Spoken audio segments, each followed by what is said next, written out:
after 6 months. But after 6 months, your body would have regenerated by 5 years or so. Wow. So, may makulit kang kliyente. Okay. Nangungulit. Doc, pwede ba 1 month lang, walang budget eh? Diba? Doc, pwede ba 1 month, mahinto muna, tapos pag magkapera, ulit na lang? Paano sagutin? Tutubuan ka ng buntot.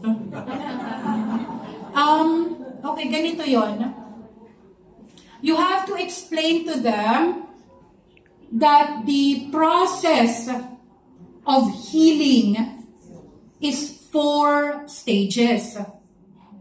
And usually, it happens in 6 months. Ngayon, kung hindi nila tuloy-tuloy ang 6 months, it's okay. Pero, nasa first stage lang sila. And then, maybe if they take another bottle, maybe they will go to the next stage. And another bottle, they will go to the next stage. My point in here is, hindi gagaling at wala masyadong effect pag mabitin siya ng isang bote.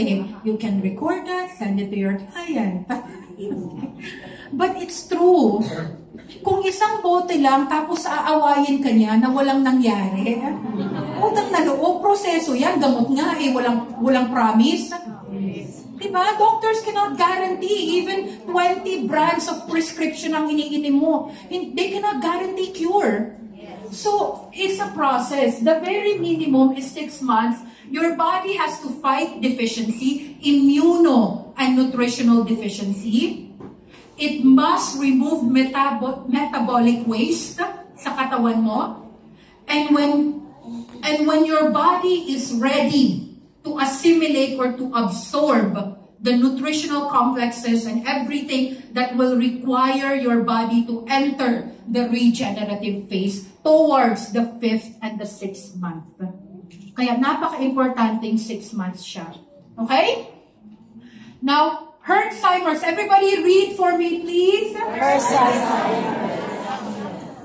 Hindi sabay-sabay. Paulit ha. 1, 2, 3. Okay. Remember that term. Remember that term because that's the medical term for healing crisis. It was developed by Dr. Herxheimer's himself. So in here, he explained that whenever our body would undergo any, not specific to pure tear, any therapy, any treatment regime, any chemotherapy, any radiation, any hormonal therapy, any regime, your body would undergo changes. Kasi syempre, kailangan mag-acclimatize, kailangan mag-adapt. Okay? Kailangan mag-adapt yung katawan mo sa mga nangyayari sa kanya.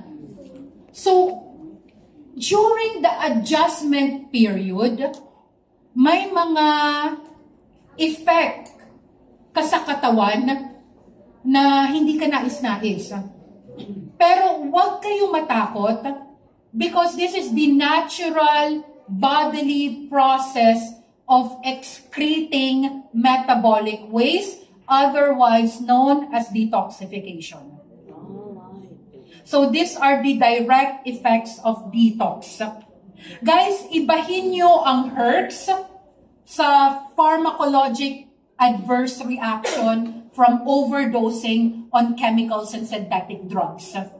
It's different. Ibang-iba yun.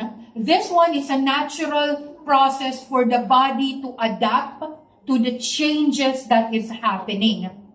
So how will you know you're having a Herxheimer's effect?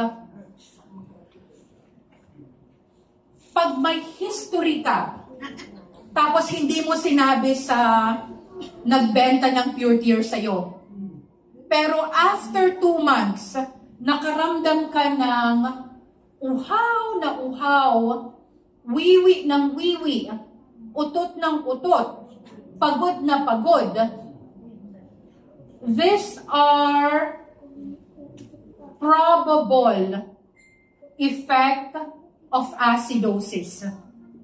Ibig sabihin, may history ka na gastritis, ulcer, hyperacidic, acid reflux, yung mga ganon, GI problem, gut problem, colon problem, gastrointestinal.